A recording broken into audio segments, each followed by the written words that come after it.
Hi, we continue at Luke 6 today with the Sermon on the Plain, and last time we left a little bit in the middle of the chiasm that is framed around love your enemies, only because it was going on too long for one unit. So we're not exactly starting a new unit today, we're just continuing where we left off in verse 35, as you can see on the left side of the screen, starting with the word that's bolded there, expecting nothing in return.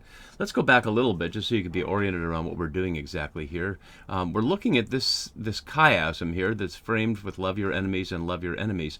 And one of the questions for these next few verses, especially from 36 through 42, running into on my outline here, into this parable section, which begins in verse 39, scholars disagree about how to structure this, and I'm not sure it makes much of a difference. One of the issues is, do we include the merciful in judgment in the follows, or is this part of love of enemies? Is the parable just an insertion here, and it's just this one thing about the blind person and falling in a pit, or is it this whole section as I presented it? And again, I'm not sure there's a right or wrong answer there, and it makes much of a difference to how we read this. So those are just two options. You may read different versions of that in different sources, and just want you to know that there's no clear answer among scholars there, and it doesn't really affect what we're doing here. So let's go back and look at verse 35. We're really only going to do this section today. And already we face a paradox, and it's one of those tensions that we see often in the Bible between two things that are true at the same time, but can't exactly be true at the same time. So let's look at this more closely. So love your enemies, do good, and lend. The love your enemies and do good is exactly echoing what we saw above, as we saw last video. And lend here substitutes for bless. Which is to say, if you give somebody money without an expectation of return, that's a blessing to them, even though normally, biblically, money is not part of a blessing, which is to say, becoming rich is not normally considered a blessing. Things that lead to life are considered a blessing, which is to say, fertility of the earth and fertility of wombs and other things that enable life to exist more abundantly. So money can certainly do that, but here the idea is it's a gift. And so as a gift, rather than something you've earned or worked for or were born into, it's parallel with blessing. But then here's where the paradox is. Here it says, expecting nothing in return, and the next sentence undermines that. Your reward will be great. Well, if you're expecting nothing, then what about a reward? Because the reward is in this sentence, and it's in a definitive form that Jesus is saying your reward will be great. Well, then disciples should be able to expect that they will get that reward, while expecting nothing in return. And that's the paradox here. And that's why I want to say they're both true at the same time. Once you've read this, if you consider yourself a disciple or trying to be a disciple, you certainly are expecting that God will reward you, even though it doesn't say God here, but that's certainly implied. But you're rewarded for having no expectation of reward. And that's something that great spiritual masters in almost any tradition highlight from many different perspectives, which is to say, we're living in the present at the same time that we can't help but anticipate the future. If we simply live in the present, well, then we won't have food for tomorrow if we don't get some food in the store, or if we don't sleep thinking that we'll need rest tomorrow, then we'll just stay up now. And obviously we can't just live purely in the moment all the time. And that's part of the tension here. So in each moment we do, as Jesus says, what we're expected to do, to love your enemies, to do good, and to lend, for no reciprocity, expecting nothing in return. And doing it that way, God rewards us. And that's the paradox, but that's the good news too. Let's look more closely at exactly what Jesus is telling people here. The word for reward, misthos, here is only 3 times in Luke. Once we saw it earlier in 6.23, and then one other time is in 10.7, as you can see from my note below. The first time it said your reward would be in heaven. Let's go back and look at that since there's so few here.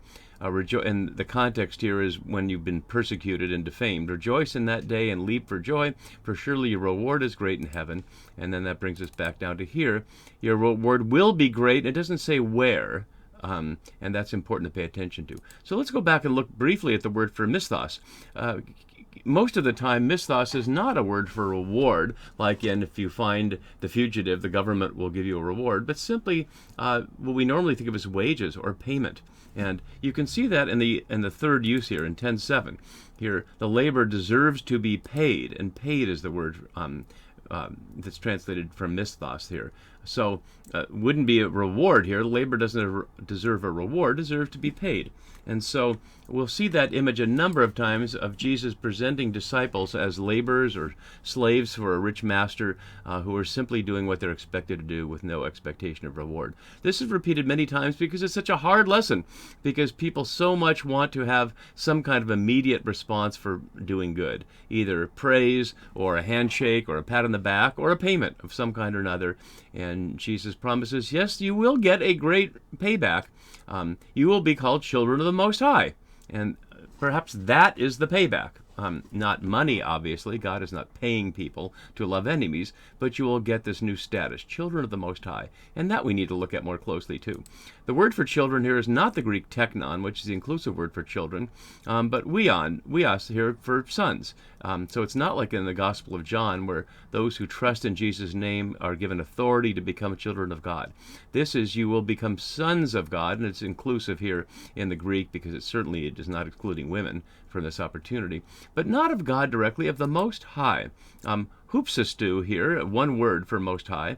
It's used, as you can see in Luke, a number of times. It's a particularly Septuagint way of referring to God, and common in the Greek culture otherwise. And perhaps one reason it's used is it's kind of generic. It doesn't say which God is the Most High. Is that meant to be Zeus, Jupiter, or Yahweh, or in other cultural contexts, somebody else, some other God? So that's not specified, and that's often why scholars think it's used in the Septuagint when the Hebrew Bible and the Israelite people were exposed to people from the outside and seeking to express their views to those who didn't come with the sense that Yahweh is God.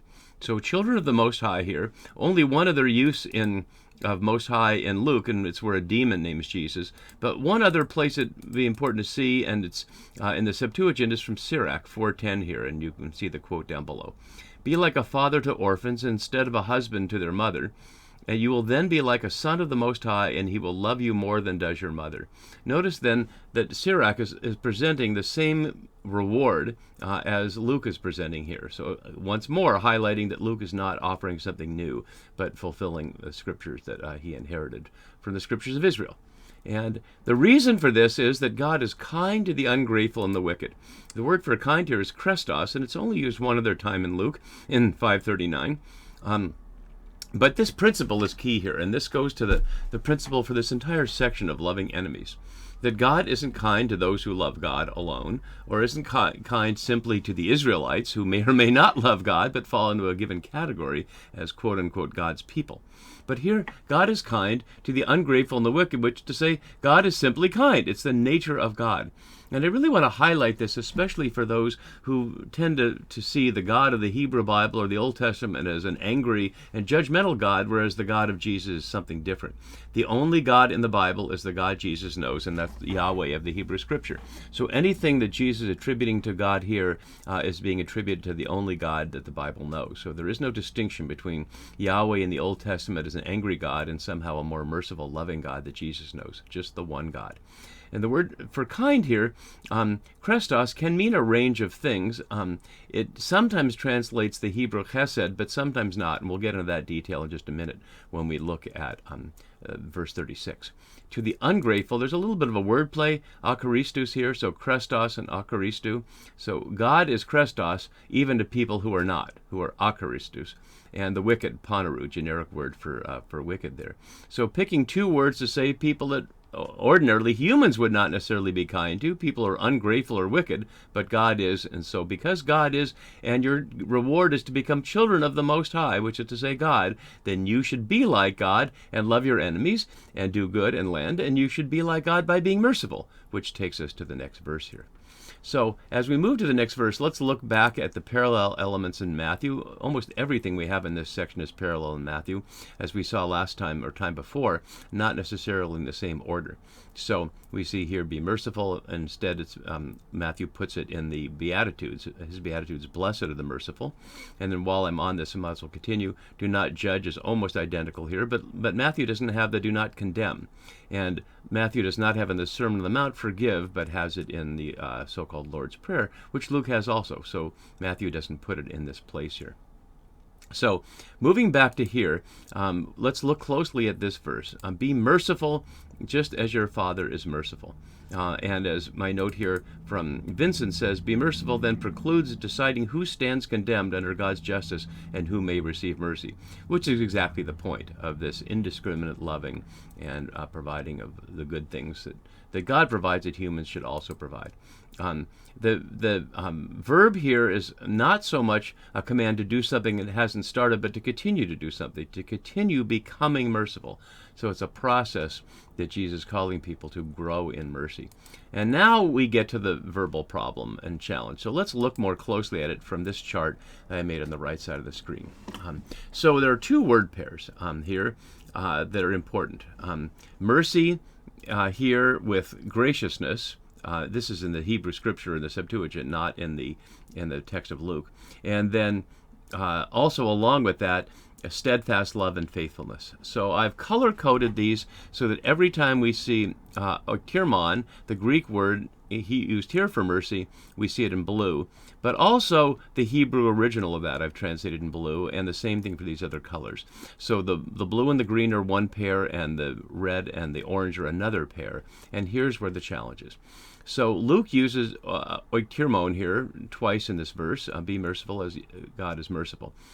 A couple of examples of oiktirmon, which is used 19 times in the Septuagint, 4 times with eleemon, though, and that's what we need to look at here. So merciful and gracious. Now the challenge is eleemon also can mean merciful. It's a form of mercy. Eleemosynary organization in our American legal things, a charitable organization, one that gives to others. So there are similarities with these words that the difference in English, merciful and gracious, don't necessarily convey. And that creates some translation issues, as we'll see. Notice this exact phrase here in Exodus 34:6 is repeated in Psalm 86:15. It's also repeated another time. It's a standard way of referring to the nature of Yahweh in the Bible. Merciful, gracious, slow to anger, abounding in steadfast love and faithfulness. One can certainly suggest, as many have, that the pairs form hendiadys in both examples, which is to say a pair of things that together indicate one concept. So merciful and gracious, it can be one concept, and steadfast love and faithfulness another, which we see in Hebrew as chesed ve'emet down here, famously from this psalm and from others, where they can meet and kiss. So chesed is almost completely untranslatable into a single English word. Steadfast love is one way it's translated, but sometimes flat things just like faithfulness or trust are used. It's really the essential characteristic of Yahweh in the Hebrew Bible. And so that's what the translators are struggling with here. Is chesed translated this way as paluleos, which is a very rare word, 11 times in the Septuagint. My Greek lexicons don't even have a meaning for it because it's such a rare word to be found. It's paired with alethinos, which is the word for truthfulness more than faithfulness. Aletheia is truth. And so here this could be as truthfulness. So the chesed ve'emet, translated into Greek here, can carry very different connotations despite the new RSV here in the English following the Hebrew. And that's part of the challenge here is what exactly is Luke saying about God here that's important for discipleship. So let's look a little more closely at these. So this pair, oiktirmon and eleemon, we hear is only 4 times in the Septuagint. These two, one other psalm, and once in Sirach 2:11, which isn't in the Hebrew Bible because Sirach doesn't have a Hebrew version. It's from the Septuagint originally. And this other pair is only one other time, and the other time is in Numbers. But paluleos is 11 times, and alethinos is 50 times. And so we see that doesn't work as parallel here. Because hesed, which is being translated here by paluleos, is 249 times in the Hebrew Bible, and emet is 127 times, and together they're 26 times. But these two words are only together 3 times. So the issue is these words are translated into Greek by other words in different places. And similarly with the first pair, we see that rachum and chanum, the Hebrew pair that match these, is 3 times in the Masoretic text, but each one is 13 times with Whether it's a coincidence or not, you can decide. Whereas heliaemon is 32 times and oikirmon is 19 times. So the translation issue goes back the other direction. So it's not exactly clear whether mercy here is also meant to include graciousness. But I don't need to explain what the word mercy means. And both oktirmon here and the Hebrew rachim convey this as a sense of compassion, as a sense of not holding people to strict justice, not holding people strictly to the rule of law, as we might say in our cultural context, but allowing one's feeling for the other to allow leeway in the face of people's misdeeds or mistakes or theologically put sins. And Jesus is saying that if you want to be like God, you need to practice that. And that continues here in the next verses we'll see. Notice the exact comparison, just as your Father is. And that's where Topol says is the climatic motive for the whole of the love commandment is imatio Dei. And I've named that a couple times, not so much from this verse, but from the sense of Genesis 1, that people are to be like God because humans are made in the divine image. And so Jesus calling people back to the original scriptural call for all humans to be like God in that way, to be children of the Most High. And so to do that, one does not judge, one does not condemn, and one forgives. But we have to look more closely at this too, because it's a little different.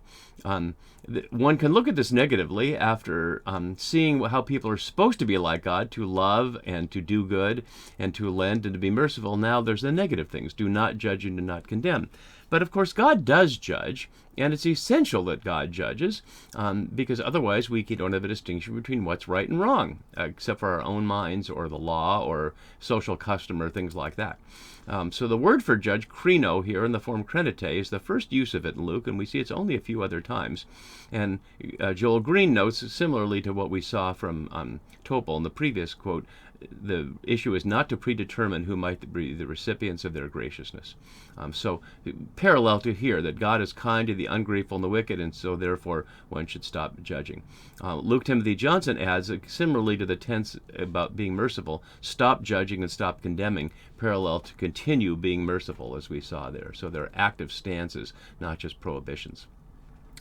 The word for condemn is a different word, though, katadikazete here, and only one other time, two other times in the New Testament, in the Gospels, in Matthew and once in James.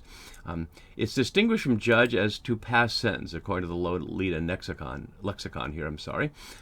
So to judge is to make the distinction of who might be worthy or who is good or bad, and condemn is to express judgment there. And God certainly does express judgment. God is slow to express judgment.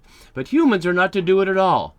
And it makes us wonder what would happen in the Roman world, in the judicial system, or in our American or other Western legal systems, if people consider themselves followers of Jesus, but were told not to judge and not condemn. In other words, is it an oxymoron to have a Christian judge in the legal system? One could ask that as a very serious question. But the fact that it doesn't seem like a serious question just shows how far people have gone to make the gospel fit our culture rather than have our culture or one's life match the gospel. And then we get to forgive, which has an even more complex verbal question here, and that's where we need to get to this chart. And I won't go through it in detail. I will post it on the web page for you to look at it more. But the issue is this. There are three different words here, as you can see, for release or forgiveness. And many scholars note here that this means, as Green has my note here, by forgive, Jesus means release. That is, release from obligations. And that's certainly the more common way we see the word, because the word here, apoluo, most of the time in Luke does not mean forgive. Here's our specific example, but the only earlier use was dismissing. Since Simeon there, Master, you're now dismissing your servant in peace. In a similar way, sending people away, but also to be set free from an ailment here, or to be divorced, or to release a prisoner.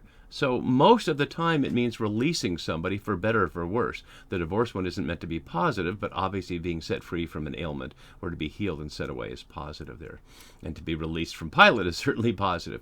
So most of the time it means release, and if you hear it that way, you can hear it as part of a jubilee element. So releasing what people have done to us in our own minds is what forgiveness is, to let go of what we're holding. And that's really the meaning of aphemi here, is to let go. And we see that here. Sometimes it's translated as forgive, as we see in these couple of examples, but also leaving everything to follow him, and a fever left her, and not allowing to enter and to go, etc. And we see many uses of this. So forgive, or also other forms of leaving behind, form that word. And then finally, the noun form of forgiveness tends to be forgiveness, as we saw earlier on in 177 in Zechariah's song, forgiveness of their sins. But we already saw in Jesus proclaiming it from Isaiah in his mission statement in Luke 4, sent me to proclaim release and to let the oppressed go free. And 2 times we see aphesis here in this verse. And then repentance and forgiveness at the very end. So it can go either way. So whether in your own use you want to hear this as forgive or release, it means basically the same thing. But when we hear forgive, we tend not to hear it in the Jubilee wider sense of all other things that are released, like debts, as well as things that personal offenses that we have with other people. And then he finally comes down here to conclude the oxymoron this way. So expect nothing in return, but now you're going to get a huge amount in return. Give and it will be given to you. Ordinary word for give here. And then this lovely image here. And as Topol notes, the image is a reversal of a merchant's normal business practice in which grain is sold by volume. But is it meant to be a merchant's practice, or is it meant to be an employer's practice? That's Vincent's view of it here, and I'll just read his whole quote because I think it describes this nicely. Describes how a very generous employer pays his field hands. He scoops up the grain into his measuring jar, shakes it to make more room, puts more in, packs it down with his hand to make still more room, puts more in until it runs over, and then pours it out into the worker's bag, or if the worker's too poor to own a sack, into his tunic, which he holds out to form a sack. A point we heard earlier when we were talking about if someone takes your coat, give them also your shirt. That what's referred to as the tunic is the outer layer there, the hamadion, which is, as Vincent rightly notes, one could hold to form a sack if one doesn't have a separate bag. So this image of this huge abundance being poured out there, concluding with this little aphorism, for the measure you give will be the measure you get back. Maybe we've heard that before. If you're old enough, you'll recognize that, but not as old as Luke, but you'll recognize it from a very familiar song, at least from my youth, if not from your youth. So that gets us through that part of it, and we'll pick it up next time with the section that I'm calling parables, but again, we'll look at the structure a little bit and see whether it's just a parable at the beginning or it continues further on. See you then. Bye-bye.